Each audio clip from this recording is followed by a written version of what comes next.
Hello, today we're going to be talking about multi-threading in C#. First things first, let's talk about creating a multi-threaded program in C#. In our example, we'll use the thread class, a powerful tool in the system.threading namespace. As you can see, we create a new thread, specify the method to execute, and start it. The main thread and the new thread then execute concurrently, allowing for parallel processing. It's a straightforward way to introduce concurrency into your applications. Now let's move on to controlling thread communication. Controlling thread communication is crucial to avoid data corruption and ensure the smooth operation of your multi-threaded programs. In C#, we have a couple of powerful tools for this.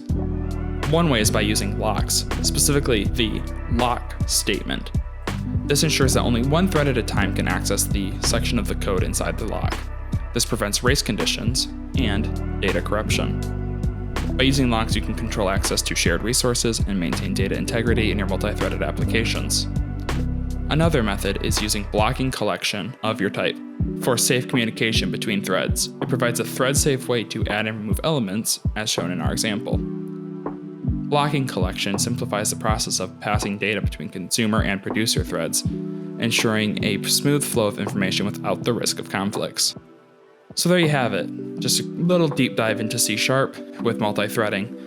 We explored creating programs with threads and controlling thread communication. Whether you prefer the simplicity of the thread class or the robustness of locks and the blocking collection, C# offers powerful tools for mastering multi-threading.